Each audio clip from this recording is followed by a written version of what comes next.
ایک مولوی صاحب اپنی بیگم کے ساتھ بڑی ہنسی خوشی زندگی گزار رہے تھے۔ ایک دن مولوی صاحب نے اپنی بیگم سے سوال کیا کہ آج مجھے کوئی ایسی دل کی بات بتاؤ جو اس سے پہلے آپ نے کبھی نہ کی ہو۔ بیگم صاحبہ کہنے لگی کہ آپ نے دل کی بات پوچھ ہی لی ہے تو ذرا سنیے۔ آپ سے شادی کرنے کے بعد میں نے اپنی زندگی کی تمام خواہشات کا گلا گھونٹ دیا ہے۔ جب میں شادی کر کے آپ کے گھر آئی تھی تو بہت ساری امیدیں تھیں جو گزرتے سالوں کے ساتھ ساتھ دم توڑ گئی۔ اچھے گھر اور اچھے لباس کی خواہش کس کو نہیں ہوتی، پر کرائے کے گھر میں زندگی کٹ گئی اور لباس کے نام پر خیرات کے کپڑوں میں اپنا تن ڈھانپا۔ بیگم کی یہ بات سن کر مولوی صاحب تھوڑے خفا ہوئے اور کافی دیر تک بیگم کے چہرے کو دیکھتے رہے۔ پھر چارپائی سے اٹھ کر بولے کہ مانا کہ میں نے دنیا کی دولت نہیں کمائی، پر اللہ نے مجھے جو عزت دی ہے وہ کسی خزانے سے کم تو نہیں ہے۔ بیگم کہنے لگی، مولوی صاحب ایسی عزت کا کیا کرنا جس سے نہ پیٹ بھرے اور نہ ہی تن ڈھکے،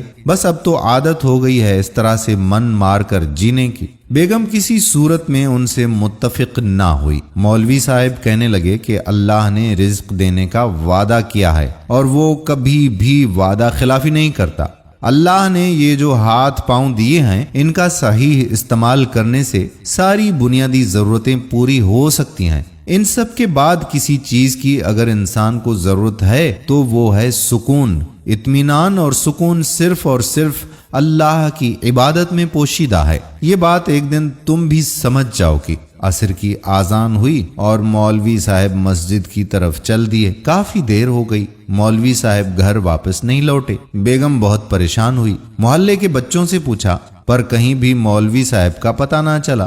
آدھی رات کے قریب مولوی صاحب کی لاش کو ان کے گھر پہنچا دیا گیا۔ پتا چلا کہ مسجد جاتے وقت ان کو سڑک پر کسی گاڑی نے ٹکر مار دی تھی۔ چند اجنبی لوگوں نے انہیں ہسپتال پہنچایا اور وہ بچ نہیں سکے۔ مولوی صاحب کی بیگم بیوہ ہوئی تو ان کے کئی ایسے جاننے والے نکل آئے جن کے پاس بے حساب دولت تھی، کیونکہ مولوی صاحب کے کردار اور صداقت کا پہلے ہی بول بالا تھا، اسی لیے اس بیوہ پر سب کو بڑا رحم آیا۔ دیکھتے ہی دیکھتے مولوی صاحب کی بیوہ کرائے کے مکان سے نکل کر اپنے ذاتی مکان کی مالک بن گئی۔ اب ان کے پاس گھر بھی تھا اور اچھا لباس بھی تھا۔ زندگی چند ہی دنوں میں بڑی سکون والی ہو گئی، پر ایسا سکون تھا کہ 5 وقت کی نمازیں اب بھولنے لگیں۔ مال و دولت کی خوشی تو تھی لیکن دل کا اطمینان دور دور تک میسر نہ تھا۔ دوستو کہتے ہیں نا کہ جہاں عبادت کم پڑ جائے نحوست اس کی جگہ لے لیتی ہے اور اس کے اثرات زندگی پر نمایاں ہو جاتے ہیں۔ ایک عرصہ بیتا